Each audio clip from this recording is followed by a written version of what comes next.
सचिव आगमनु सुनत सबो, एकल भय और निवासो,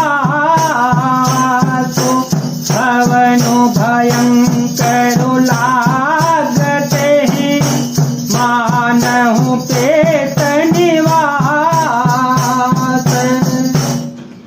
मंत्री का अकेले ही आना सुनकर सारा रनिवास व्याकुल हो गया। राजमहल उनको ऐसा भयानक लगा मानो प्रेतों का निवास स्थान शमशान हो।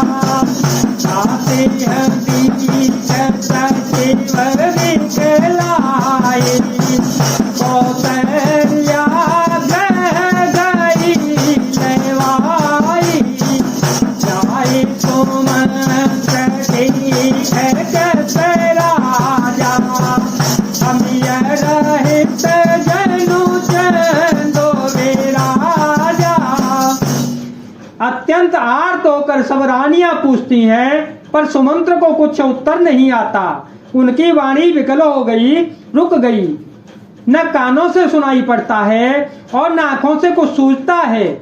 वे जो भी सामने आता है उससे पूछते हैं, कहो राजा कहाँ हैं। दासियां मंत्री को व्याकुल देखकर उन्हें कौशल्या जी के महल में लेवा लग गईं। सुमंत्र जी ने जाकर वहां राजा को कैसे बैठा देखा, मानो बिना अमृत का चंद्रमा। आसन शयन विभूषण हीना, करे हो भूमि तलनित कमलीना, मेरी हो सासो सोचये बाकी, सुर तोरते जनु खसे हो जगाती, लेकर सोच भरे तीनों तीनों चाहती, जनु जरी पंख परे हो संपाती, राम राम कह राम चले ही, सुन कह राम लखन वे देही, सिया राम सिया राम सिया राम, सिया राम जय राम। राजा आसन सैया और आभूषणों से रहित तो बिल्कुल मलिन उदास पृथ्वी पर पड़े हुए हैं। वे लंबी सांसें लेकर इस प्रकार सोच करते हैं, मानो राजा ये याति स्वर्ग से गिरकर सोच कर रहे हों। राजा क्षण क्षण में सोच से छाती भर लेते हैं। ऐसी विकल दशा है मानो गीधराज जटायु का भाई संपाति पंखों के जल जाने पर गिर पड़ा हो। राजा बार बार राम राम, हा स्नेही प्यारे राम कहते हैं, फिर हा राम हा लक्ष्मण हा जानकी ऐसा कहने लगते हैं। जय सचिव जय जीव कही, कीने उदंडत नाम, सुनते उठे व्याकुल नृपति, कहूँ सुमंत्र कहूँ राम, मंगल भवन अमंगल हारी, जय हो तो दशरथ अजर विहार, राम सिया राम सिया राम सिया राम, सिया राम जय राम, सिया राम जय राम।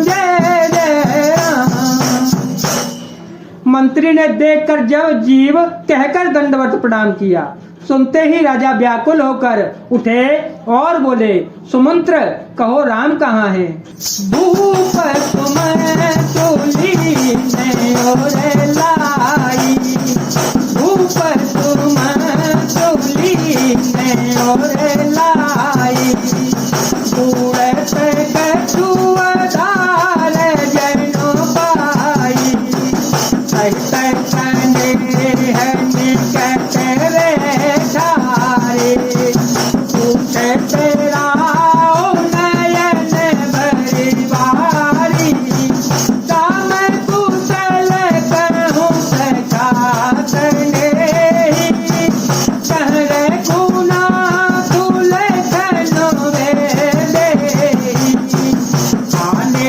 तेरी जीवन सिधाए सुनत सचिव लोचन जल छाए सिया राम सिया राम सिया राम सिया राम जय राम जय जय राम।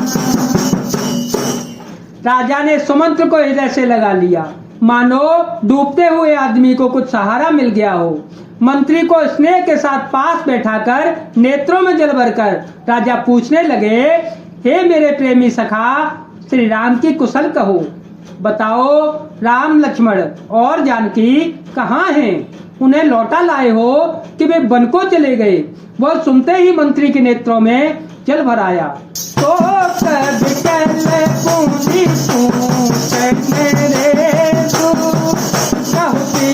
राम लखन संदेशु राम रूप गुण शील स्वभाव मेरे तो मेरी उर तो जय राव राव सुनाए दीन बनवासु सुन मन भाया नहर सोहरासु तो सुन दे तुरत गए न जाना ओ पापी बड़ मोहित माना।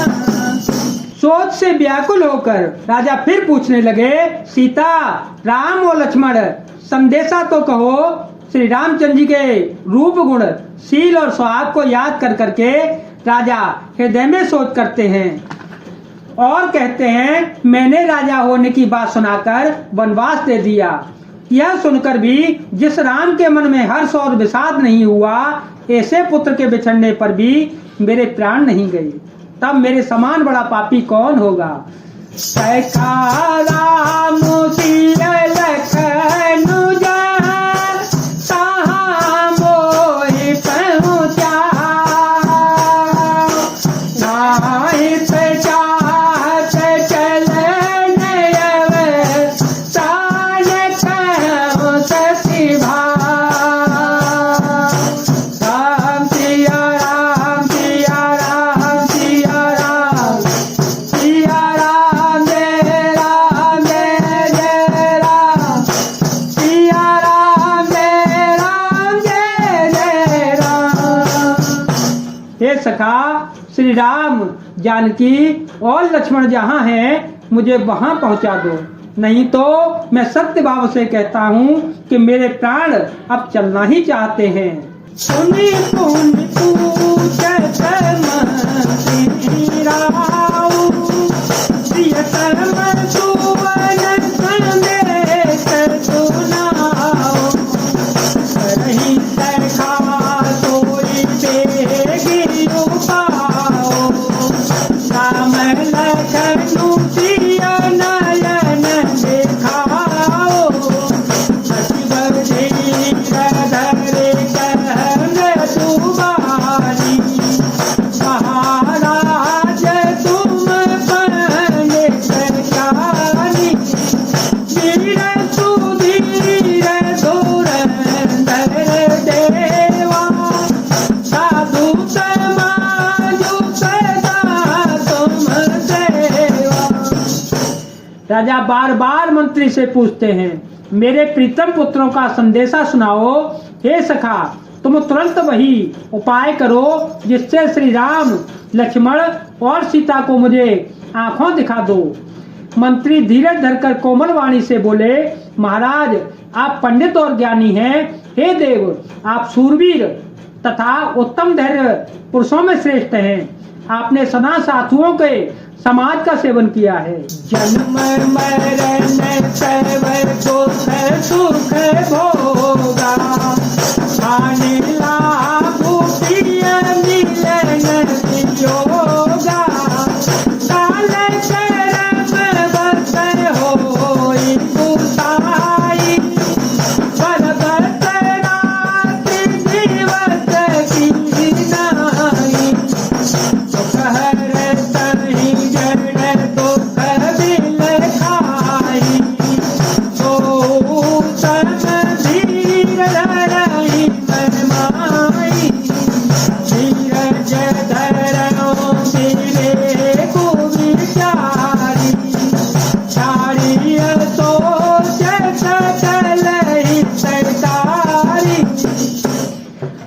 मरण सुख दुख के भोग, हानि लाभ प्यारों का मिलना बिछुड़ना, ये सब है स्वामी काल और कर्म के अधीन रात और दिन की तरह बेबरबस होते रहते हैं।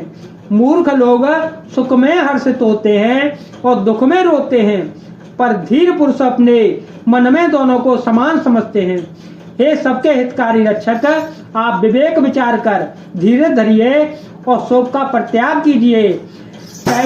मैं बासु तैमता भयउ, दूसर सुर सरिती, नहाए रहे जल पान करी, प्रिय समेत धोबी। श्री राम जी का पहला निवास मुकाम तमसा के तट पर हुआ, दूसरा गंगा जी के तीर पर। सीता जी सहित दोनों भाई उस दिन स्नान करके जल पीकर ही रहे।